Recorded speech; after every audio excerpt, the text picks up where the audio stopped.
Hey, what's going on? It's Will Graham, the Regurg Gamer. It's been a long time since I've done a pickup video, and let me tell you, this is just a little bit of the stuff I picked up recently, but it's kind of the highlights of the stuff that I picked up recently. So, let's just jump on to it because it's a pretty big list. We'll start with the Nintendo. First off, I picked up The Last Starfighter. Great 80s movies. Great 80s movie. One of my favorites. It it encapsulated everything with the 80s and like video games. There was a boy who lived in a trailer park. If you haven't seen it, spoil. It's been over 20 years. Statute of limitations is gone. But basically, he was really good in his trailer park. At the front office, they had this game, The Last Starfighter. He was really good at it, but it was secretly being monitored by aliens who wanted to find the best person who could pilot their ship, because the game was really a simulation of how you flew their ships and their armada and helped them fight and beat the bad guys. So anyway, it's a top-down shooter that you go back and forth on. I'm not a huge fan of it, but just the cover alone made me want to get it, and I spent $2 on this at a thrift shop. Second, Quantum Fighter. What a great game. Kabuki Quantum Fighter. It is just a crazy game in the vein of Ninja Gaiden, where you can jump off walls, but on this one you can jump off ceilings and crawl across the ceilings, and you fight with your red locks of hair. You just headbang, and you get powers up and all that stuff. Interesting game, great game actually. It's not very easy to find. I got this in a lot. The lot that I got is going to be the next few games, and I got all of these games for $45 from a guy off Craigslist. Again, Craigslist not dead. Just depends on what region you live in, I guess. Third, for the Nintendo, is Clash of Demon Head. If you've never played this game or do not have it in your library, you're really doing yourself a disservice. It's such a great game. From everything from the cinematics that actually tell a beautiful 80s story that rivals the best. I mean, it just has all of the lasers and crazy ideas of how to catch bad guys, and it's a very challenging game with a lot of really cool bosses, and it's not a game that you can just side scroll through. A lot of fun, and you needed a Nintendo Power whenever you played this game. I mean, they didn't give you a whole lot of information in their little booklet. But again, I found this one again in the lot for $45. Deja Vu was also in that lot. It's a point and click. I grew up playing the point and click Sierra games and all of those type of games for the PC. So which were far more superior than any type of point and click game that was going on with Nintendo. So I became kind of an elitist, but of course I was 13, 14, and I liked the idea of playing King's Quest on my computer in VGA than to play like Deja Vu. But going back and playing it now, it is a lot of fun. Really, it just takes time, and it's not one of those games you just jump right in and kick ass on. It's a game where you gotta you're a detective. It's a noir detective gimmick. So if you're not into that, you really may not like this game. Legendary Wings. Need I even say more about Legendary Wings? It is a top-down shooter that also turns to a vertical shooter. You are these angel guys. Well, anyway, I don't know if they're angels, but they have wings. And very good Capcom title. It definitely, at the time, was an oddity. But just because of the other games that were coming out, like Strider and stuff like that, it really took center stage, and I remember renting this at Blockbuster all the time. Dudes with Attitudes. This is an American video entertainment game. It is, I'll get up on that. It's a black cartridge. Basically what this game is if you've ever played that Crush Roller game on the Neo Geo Pocket, or basically it's an old school Platoon. And basically you go around with a paint roller and you try to paint this whole area while bad guys are trying to get you, and you try to paint it before they get you, and when you do, you move on to the next level. But that is Dudes with Attitudes. I don't know what that has to do with the title, but it's basically just a port from a Neo Geo game. This one was my favorite one out of this $45 lot, and this is a hard game to find, and it's always been one I've intrigued by, and that is Ghostline. Not simply for the fact that it has the most 80s chick on the front with the headband and those bangs that have been feathered by moose, and she's worried by that tiger.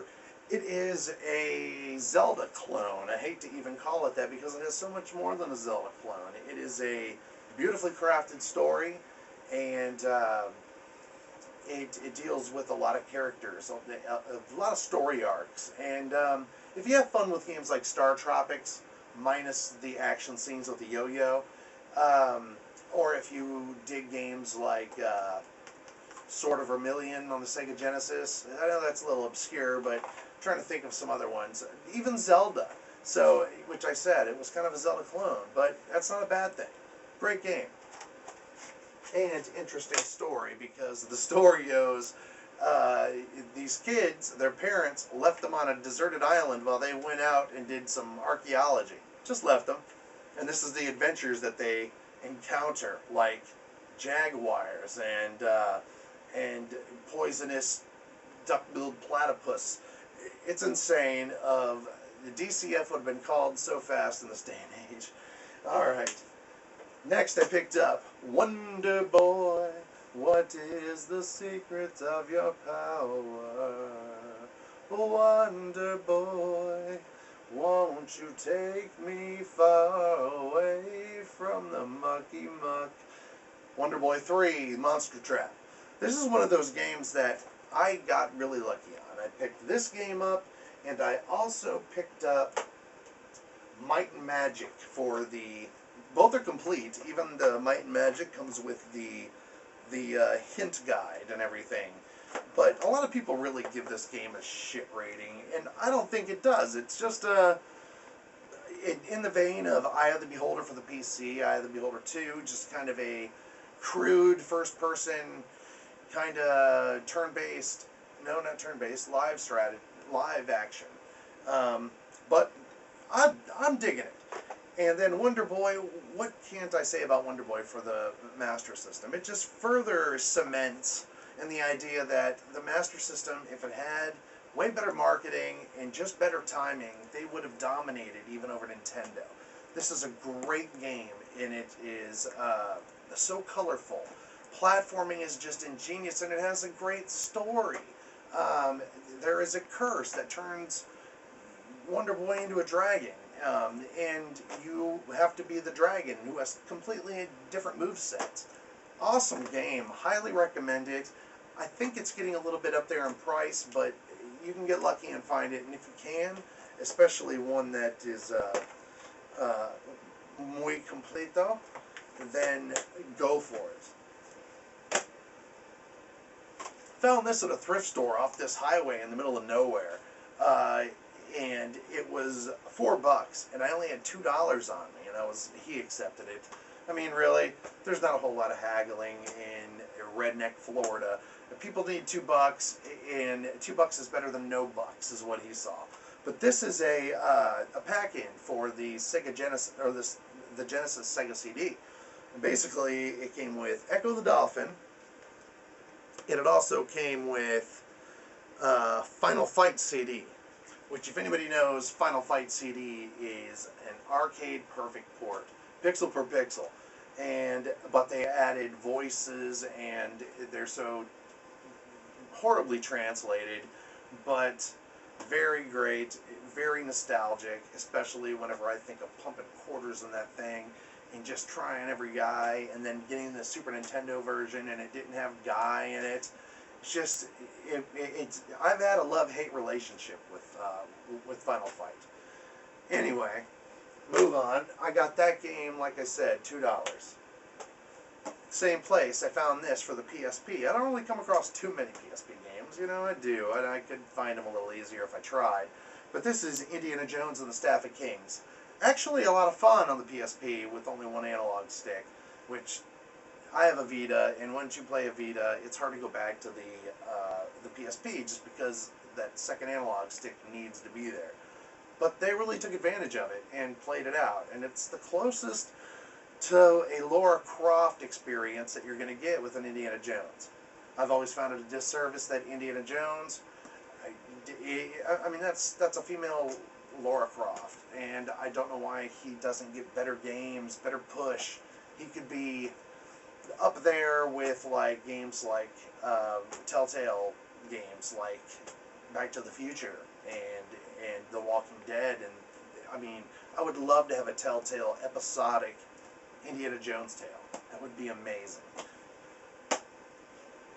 Then we're going to head on over to a little bit more current gen stuff, but these are actually pretty cool stuff I found here. I found with a controller, I found a TurboGrafx 16, and this guy, he wanted the Craigslist ad said $20, and it came with 3 games. Bonk's Adventure, Legendary Axe, and Keith Courage. Well, I told him I'd meet it to get it, and then the price changed to $40. And I said, look, I'll meet you more on your side, and you don't have to drive far, and how about I get it for $30? And he went for it. So, it works like a charm. It is beautiful. I've got Bonk's Adventure in it. One of the best games I've ever played. God, it is so fun. And then, of course, Legendary Axe and Keith Courage. The Legendary Axe came with a case. Keith Courage did not. But that was hardly a deal breaker for me. Then, I found a guy on Craigslist who was getting rid of a bunch of Sega CD games. One of them being Double Switch, which is a full-motion video game with Corey Haim. Very interesting and fun, to be honest with you. Then I got Dracula Unleashed, which is another kind of a Sherlock Holmes type game that came packed in with the Sega CD and some. I remember having Soulface whenever I got mine. But anyway, this is basically more of that. You're trying to solve a crime that involves Dracula. It's a great game for Halloween to play. Then, a game that I've been looking for forever, and for my Sega CD, and that is Road Avenger. Do you remember even on the Nintendo version of Double Dragon, when the garage door opens, that red car in there, that's Road Avenger.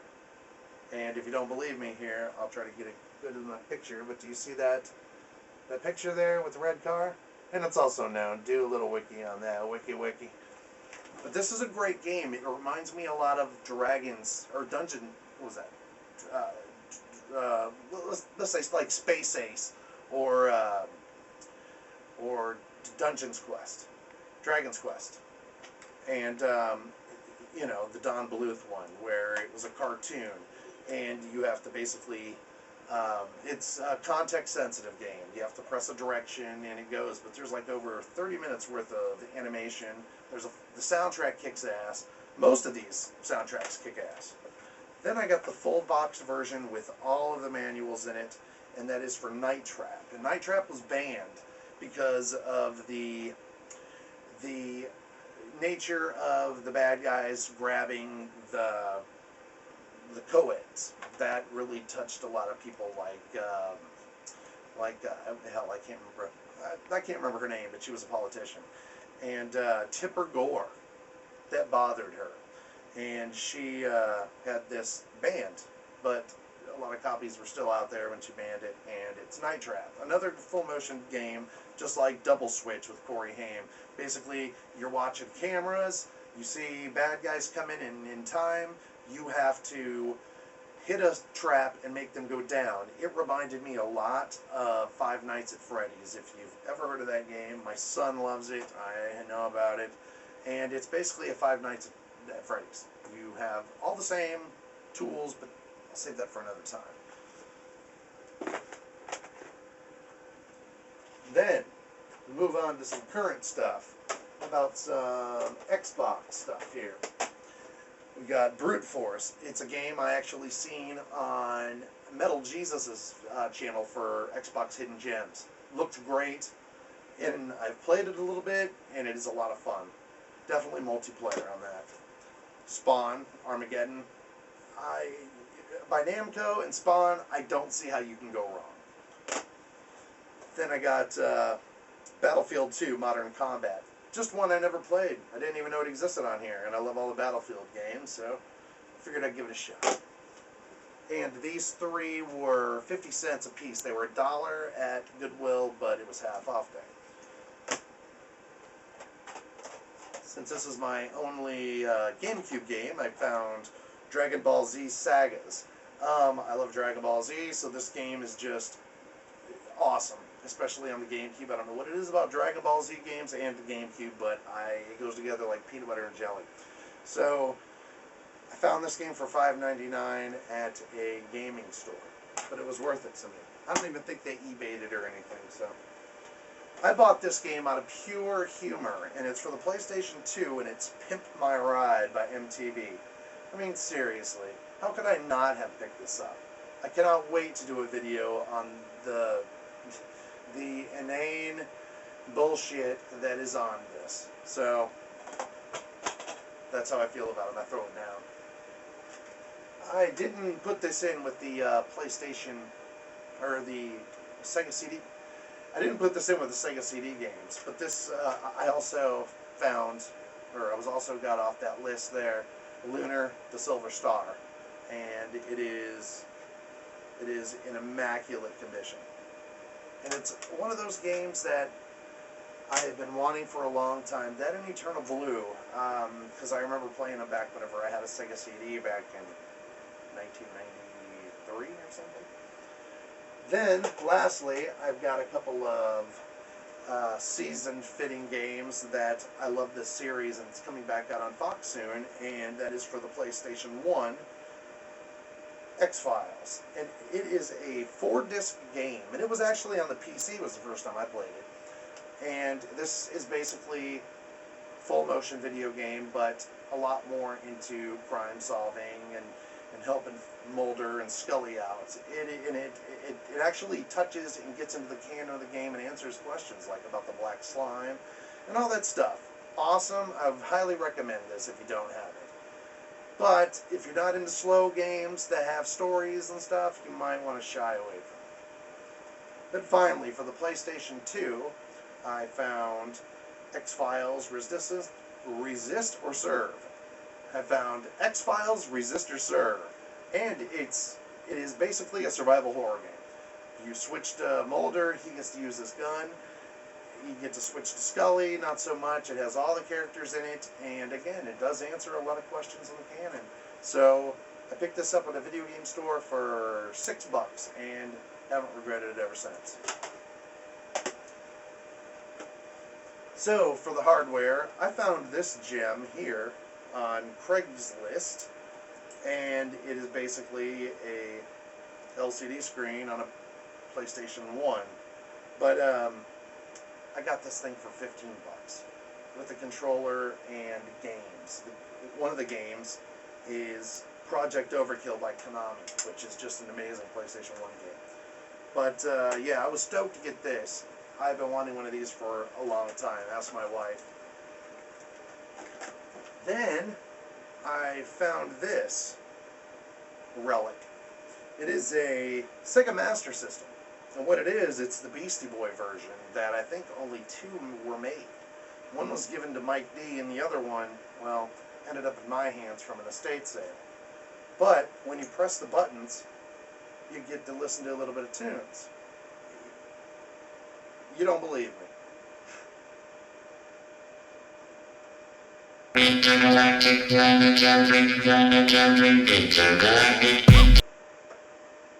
Told you.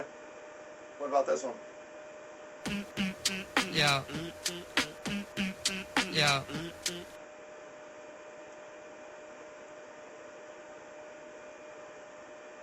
What? I know you want it, but only 2 are made, and those are the 2 songs, but there is a Hue card that you can stick in, and it'll play all of Il Comunicacion record by Beastie Boys. I don't have that yet, but I'm working on it. So, anyway, thanks for watching my newest pickup videos. Happy Halloween to all you guys, and we'll see you next time. Intergalactic.